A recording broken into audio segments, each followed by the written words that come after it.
You got what is on your face? It's the Knicks Anonymous logo. I'm weak.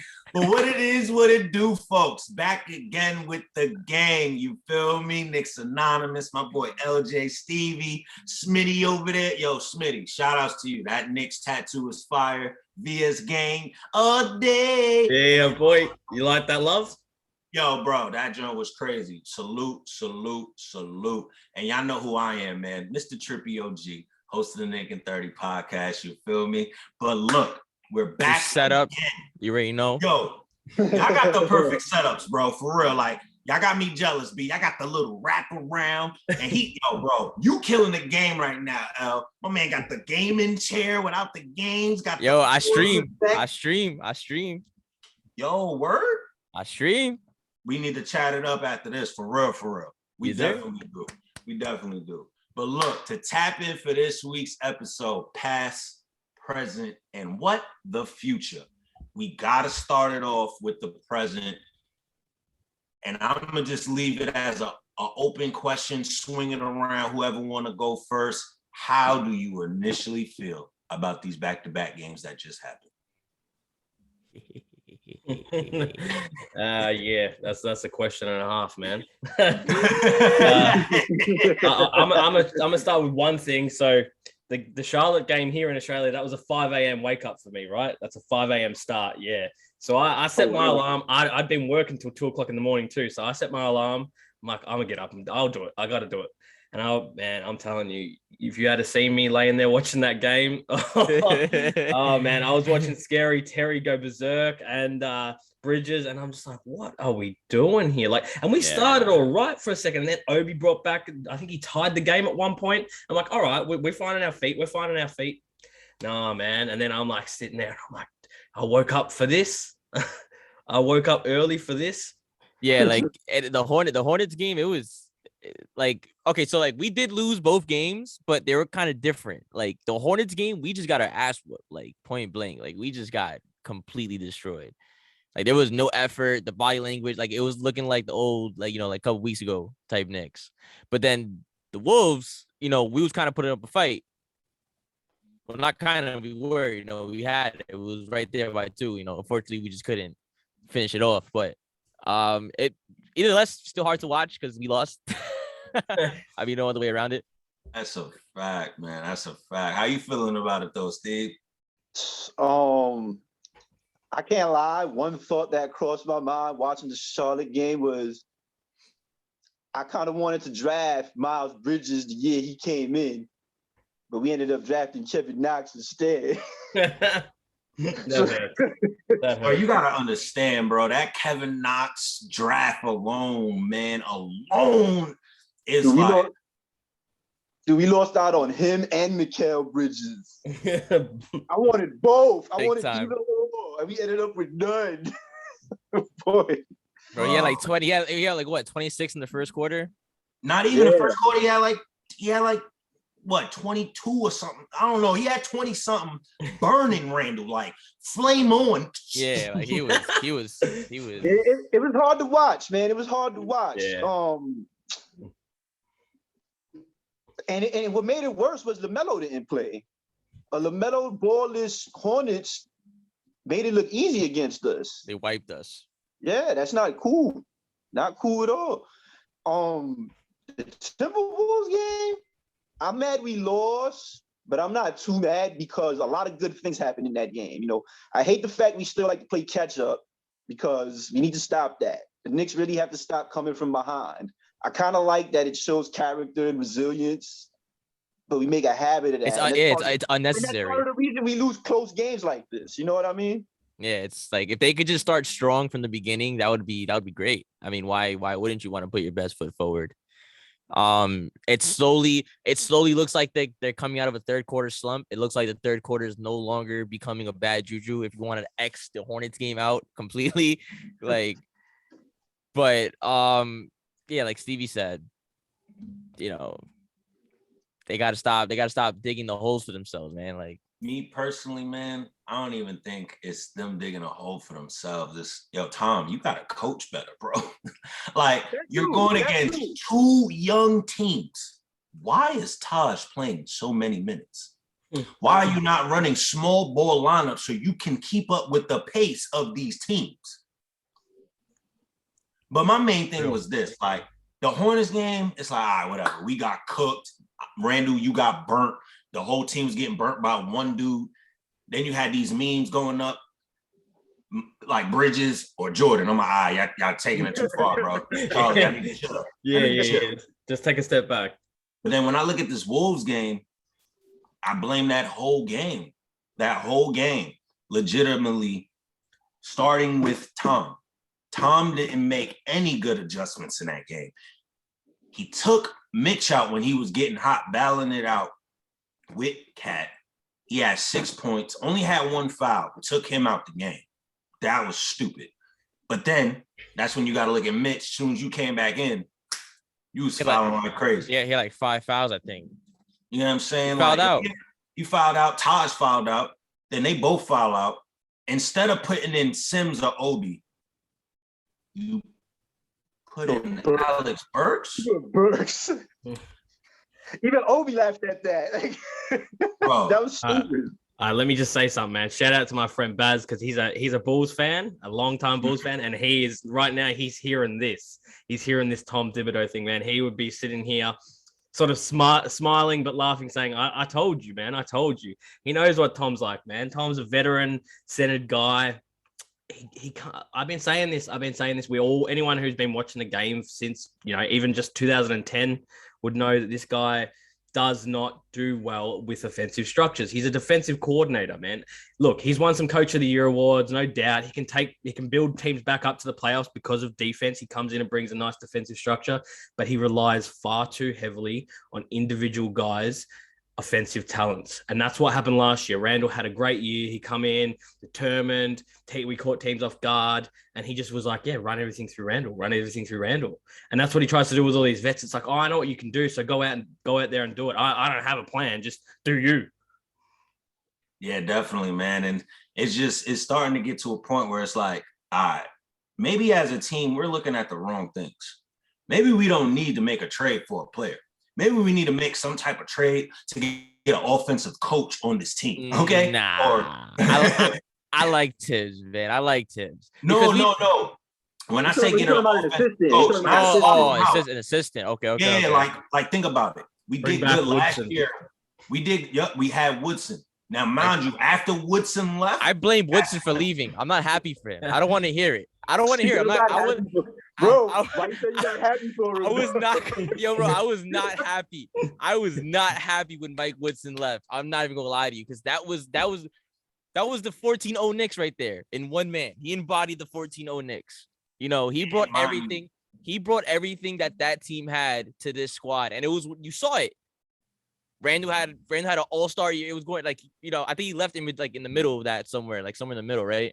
I think he left probably like a week or two before the All-Star break kicked off. And he went to sign that college deal. And I'm just like, I think Randall was a byproduct of Woodson's coaching.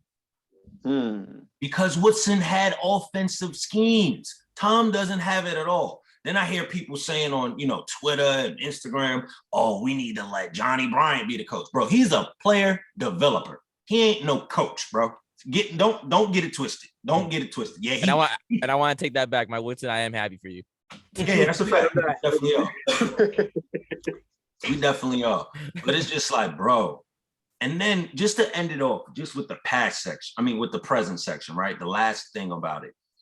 How do we feel when the refs legitimately put out statements of how they got calls wrong after the game? Like, do you feel like there should be a petition out in the NBA that if you get a call wrong and it cost us a game, numerous calls, can we get that game to us?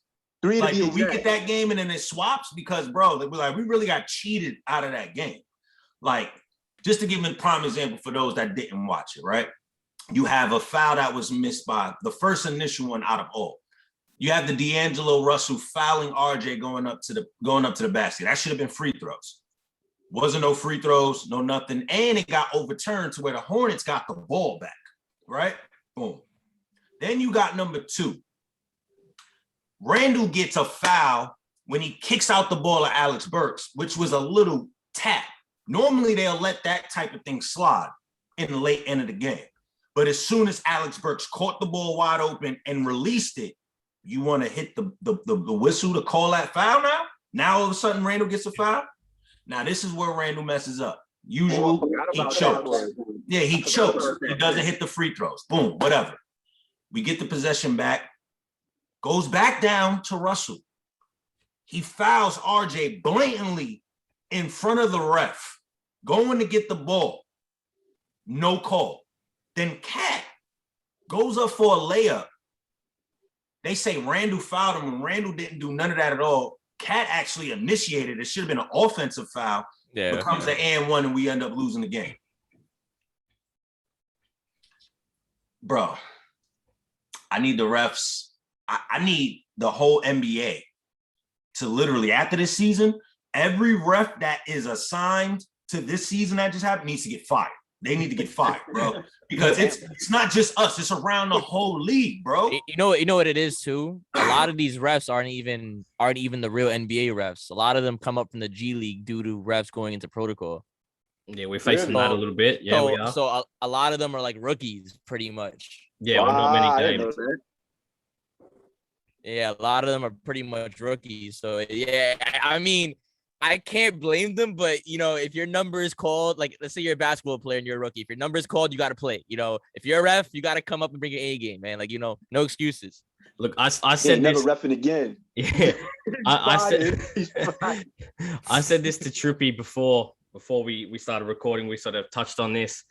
Now, I just think easiest thing to do so people don't get mad is you don't make public the information that, oh, we reviewed it and the guys got it wrong. We know they're human. We know they make mistakes. It's angry as sometimes, like, how did you miss that? Like, especially with the explanation Trippy just gave of what went on. I'm not going to go back into that. We know what happened. We've explained that. But, man, just don't make it public information. They do the same thing here with our Australian football. It's the same issue, man. And it just makes people angrier.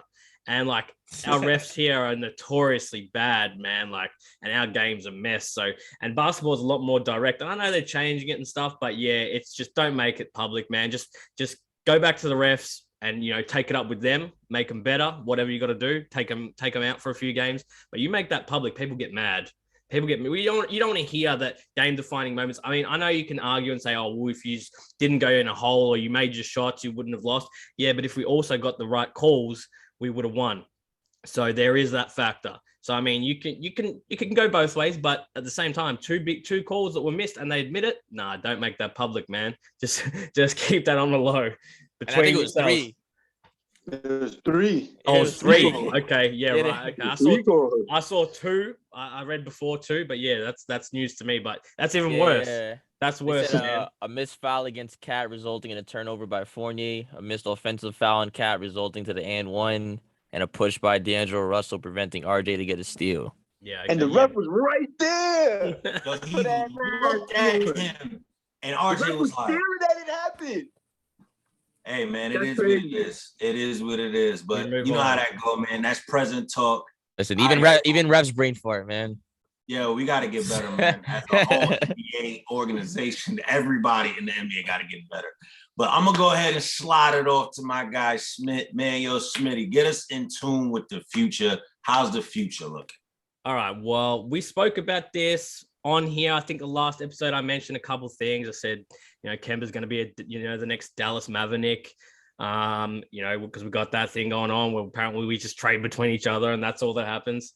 But I honestly didn't think he's coming back. To be honest, I thought the knee soreness was a bit of a cover, but I know they got to do some things to do that. But then I got a couple thoughts here. So he came in and he played well. He got to start. They said it was his choice to play.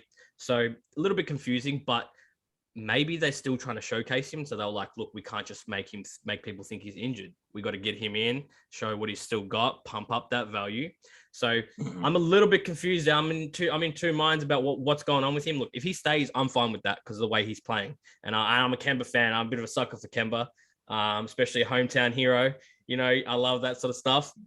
And we did him dirty at the start. I think we owe him personally, but you know, That's a fact. but we Go got hands to down. like his mom was in the stands, man, like cheering him on, full bedazzled jersey on, all the jewels all over it, looking fly. And then they're like, yeah, your son's on the bench. He ain't playing at all. Wow. Yeah. I didn't peep that, bro. I would have been mad. I would have been His pissed. mom had a custom jersey, bro. Diamonds all through the 8. And on the back, it said a Walker's mum. Yeah, she was in those first few games, and then they're doing that. Yeah, that ain't cool. But yeah, anyway, I digress. So I think, look, man, we're hearing rumors that now Fox and Halliburton are off the table. So Sacramento said it ain't happening, and that was supposedly a New York trade target. It was a possibility of a package, something going on there. We're now hearing Miles Turner fractures in the foot, but we don't know where. Man, if it's that 5th metatarsal, we don't want it. That's that Ben Simmons. That's that Ben Simmons injury. What made him miss his rookie year. That's that Kevin Durant injury. On that. Yeah, that's that Kevin Durant injury. You don't want that, man. They had that. Matter of fact, didn't that same thing happen to Mitch last year? No, I don't think he had quite that. I think It wasn't the same one. Yeah, I Okay, think it was the 3rd or something. But the 5th ones, that's the outside of the foot, man, where all your load goes, all the weight bearing. They got to bone graft that. Like, it's a whole thing. That could be big danger signs, man. I don't want to take on no players with no serious injuries. You know, Cam's a different story. Got a bit of a sprain. You can work with that. But anyway, moving forward, Davion Mitchell now becomes a possibility because, yeah, and I know you like that because I'm big on that too. I like that boy. And you said before too. We're supposed to trade up for him. I was sitting there on draft day, man, like this. I was sitting there on the edge of my seat. Like, come on, where's this move coming from? And then we made all those wild moves. Like, don't get me wrong, it was good, but we made wild moves. I'm like, we ain't getting Mitchell. And then he goes, what was it, number 8? And I'm like, maybe we're going to trade for him. I was so hopeful, man. I was like one of those kids before Christmas, still believe in Santa, sitting there like, come on, man, bring me Mitchell. But this is a serious option now. So we need Leon to go out and we need to seriously target Davion, because if they're building around Fox and Halliburton, Davion is not in the future. That guy is not a bench player by no means. That's a nice point guard piece to add. Not gonna lie. That's what we got. Who we got that draft? We got Toppin, right? Yeah, we got Grimes. Oh no, this was this draft. Yeah, this draft. We got Grimes. That was this one, right? Yeah, we got Grimes and Deuce. We made a few picks and traded them off and for other teams and stuff and traded back again. It was like another Leon Rose masterclass, to be honest. Yeah, but that's it. So I think personally, Kemba is still going. I think him playing is again like showing teams, hey, he's good, he's healthy, he's playing and he's playing well. I think that's what that was. But again, I could be wrong, and if it may mean he's staying, but because of the Tibbs thing. He's a vet, yeah, and Tibbs likes vets, so that's what makes me think maybe he's staying. But yeah, I mean, who, Kemba? Yeah, Kemba. Yeah. Nah, I don't think he will. Yeah, if he's gonna keep a vet, it's gonna be most likely D Rose. Yeah, we all know Rose ain't going nowhere. That guy ain't going nowhere, man. That's Tibbs' guy. You know, he owes him from that day when he did his ACL. You know, he's still trying to repay that debt. So if we get Mitchell, right, would you say he starts? No, I don't think, not for this season, but I think next season, if we were to get him mid-season, he's a starter next season. Okay. Absolutely. I'm gonna be honest. If we go get Mitchell, I can guarantee you, and this is just my take, he'll definitely start. He'll definitely start. I ain't mad at that. You want to know why? Off the rip, we all know that boy plays stupid defense. Yeah. Oh my goodness. And he's a taller guard than Kemba. Yeah, that's right. What is he, 6'3"? I think he's 6'3", something like that. I think they haven't listed at 6 feet. Area 6'3", 6'4", something like that. They haven't listed at 6 feet. You watch that boy at Baylor? You watch him at Baylor? Woo. Wait. You said they got him listed at 6 feet. Yeah, they haven't listed at 6 feet. Really? No, that's 6 feet, 202 pounds. Nah, that gotta be wrong, bro. Because he's way taller than a 6 feet. What's that on? Anyway. It's Google Safari. Anyway, man, that's a guy that and if a young guy's gonna fit Tibbs' system too, though, like you said, that defense, man, that's right in Tibbs' wheelhouse. And if he thinks he can mold him, oh, well, then yeah, you got a chance, man. If he thinks, oh, we got something here. Now, here's the thing I'm about to say, right? It's gonna throw y'all for a loop. Y'all do know that if we trade for Davion, you do know that we're gonna have to give up Deuce, right? Yeah. I was expecting that, man, dude. Yeah, They're that'd be That's pretty fine. even trade. That'll be pretty even. I'm Now, fine. I'm gonna tell you, I'm gonna be sad with it, but I'm gonna still be happy. I'm gonna Yeah. still be happy. You know what I'm saying? I'm not gonna lie though, I feel like I would bet my money on McBride though. I'm not gonna lie to you. Same here. He hasn't been given a free shot yet. I mean, a fair shot. I'm not gonna lie, like they are the same type, like they are like literally this almost pretty much identical in play style. So with that being said, you see how you got the Davion, right? And you got the McBride, how they similar for the future. Do you kind of feel like, especially, you know, with the last, 10 minutes or so of this section, how do you feel like that compares to maybe the past, how we did that with the whole D Rose and Cam thing? Like, do those compare in the same way? You mean in terms of like how big the move was, like how like a little move can make such a big difference type of thing? Yeah. Not yet. I would say. Nah, yeah. Stevie, go ahead. That's go ahead. I feel like you feel like Cam more than I do a little bit. I like Cam, but I was a little iffy with it. The Cam move was a minor move if you really think about it, and that's no disrespect to Cam, because I'm not saying Cam's a minor player. I'm talking about as far as the trade itself. Because to compare that to D Rose, we got D Rose for who? DSJ and a second round pick, right? And we booed DSJ out the Garden. Did we? Why you bringing that up, bro? But we got Cam for what? Kevin Knox and a second round pick as well, right? Yeah. So that's two minor moves, and we didn't have to give much up. Where Rose had his impact more immediate than Cam did. But I think as far as the impact goes, Cam's will come down the road. Because as we said before we made this trade, we needed wings. Because we only had one wing, and we still have one wing. It just turns out now. It just turns out now we have a more rotation ready wing that could probably eventually start. So, like, minor trade, the reward will, as far as Cam goes, his reward will come down the road. At least that's my way of looking at it. That's a fact. That's a definite fact. I can respect that. So now my question to you, LJ, is how does this actually connect? Like, now we got to make a trade, right? And you brought up the whole how we still got rumors spiraling around Jalen Brunson. If you're Leon Rose, right? Yes. Which young talent are you going to try to go get now? You going to go get Davion if you can, or are you going to go get Brunson? Okay, so off rip, I think everybody knows at this point, it like whatever move we make, it's either going to be a center or a point guard. It's one or the other. I quite frankly think if Mitch keeps doing what he's doing now, because like he averaged, like when he played against Towns, like that was like his biggest like foe yet, like besides Embiid probably. Like because right ever since his hot streak, he hasn't really played anybody that's like really at Towns' level. Yeah, you feel me? So Towns was like a good test for him, and he kind of he did his average, like so it kind of shows that he dominates against most of the competition. So he's showing what he could really he's either baiting us into signing him and then he's gonna like disappear, or he's gonna come in and keep doing what he's doing. So if he does that, then obviously we're gonna get a point guard. So with Brunson, I think we should wait because I believe he's a free agent next year. Unrestricted free agent at that. Unrestricted free agent. But here's the thing, he wants like 80 million. You gonna give him 80 million? See, that's what I'm He wants that's enough to stop you there, my boy. I'm not gonna lie to you. Bro, I think even 60 pushing it. He wants Fred VanVleet money, man. Yeah, nah, he's not. I'm not gonna lie though. He is smooth. Like, hey, I'm gonna be honest. I've not heard of Jalen Brunson until we played him, and I was like, because my friend Mike was talking mad like crap about like how Brunson's gonna cross everybody. I didn't believe him, and he's actually shifty. I'm not gonna lie. His game is smooth as hell. So, but he's not 80 mil smooth though. Like, you see how you said we should wait. You see how you said we should wait.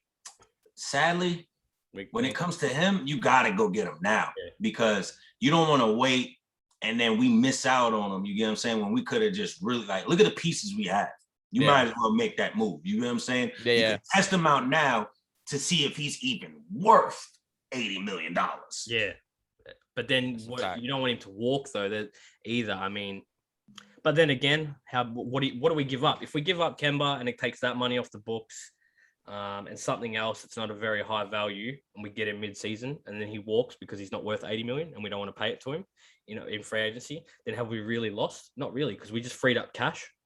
We got cash to go into the next season, and it's not going to matter by that point. If he's not worth it, then we probably haven't had a successful second back half of this season. So I mean, that's not a bad idea. Test Get a him good out. draft pick. Try before you buy. Yeah.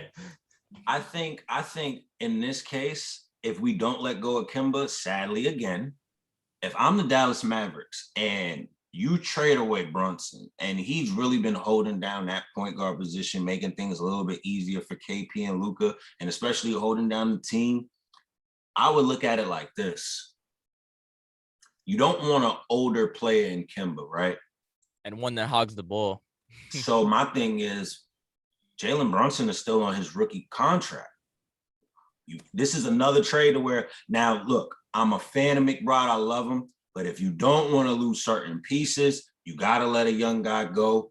He would be the most sense for that team. If you really look at what they need, that's another person that we could possibly package. And especially with all the stunts and him going to the G League, bro, we got McBride going to the G League for a reason. It's not just to get run. Because if that was the case, Grimes would have been going with him at points when he wasn't getting run. You get what I'm saying? The only two that keep going back is Sims and McBride. I feel like something is going down when it comes to McBride. I think with the organization, they're trying to debate whether they want to keep McBride or just ride it out with Kemba. Because we know D-Rose not going nowhere. And we could already tell you that IQ's not going nowhere. It's just IQ's having a slump because why? We got him doing too much of being a playmaking guard. That's not him. He's better when you let him attack and just worry about scoring. That's why he's not playing at the elite level he played last year when he made the second, the second team, all-rookie team or something like that? Think about how he played last year. He didn't have to worry about being a playmaker. He just had to go get his points how he got it. Now that he has to do more, it's not shifting right because now he's looking to pass instead of, all right, let me go get my shot. You know how many times he has like open shots or open floater? He's like, nah, let me dish it out. Like, nah, bro, we need you to go back to your old bag. So unfortunately, it's looking like this. The way the packages are looking so far, I could say either Kemba or Brad is out. I guess you could still put in Obi and forget everything. The main person we need to get out of here is Noel. Noel got to get the hell off this team now. Like, yo, bro, he hasn't played majority of the season. He has to go. That's a fact. I agree, man. And I mean, just in wrapping it up, we got about 2 minutes left. We need to do something. I think you're right with McBride. They just sent him back to the G League again. He's been assigned. So I think you're right. There's something happening there. And I think it's going to be shaken up as to what we've been hearing of and what we were thinking was going to happen. Likely, I think that's going to change dramatically between now and February 10th, the deadline. Yeah, I think it's going to change. So I think that's the last thought on that for me. You want to wrap up? Yeah. Noel, he was good. He was like, you can't be mad. Like Noel did what he had, he actually did more of what we actually signed him for. You know what I'm saying? We got more bang for our buck with Noel. I think time is not of the essence for him, or time is of the essence because he is slowly, biting the dust a little bit. His injuries are starting to come back. In terms of the trades, I trust Leon 100%. I'm not gonna lie. He has given me no reason to not trust him. As he said, he puts on master classes like it's nothing. So I think we're in good hands for this until February 10th. And even after February 10th, who knows? That's a fact, man. Only thing I got left to say is to wrap it up on my end. Yo, and Leon, we trust, man. Leon, we trust. Yo, Stevie, what you gotta say, my boy? Give Deuce a chance, man. Give Deuce a chance, man. Because you don't know what we got with him, man. They got to give him a shot, bro. At least give him 5 games, whether he starts or comes off the bench. Just give him 5. They gave up on him too quick. At least that's what I think. That's a fact. Sadly to say, Kemba, Burks, Obi, Noel. Your time is ticking. Your time is ticking. And that's a wrap, guys. We'll see y'all next week, man. Peace.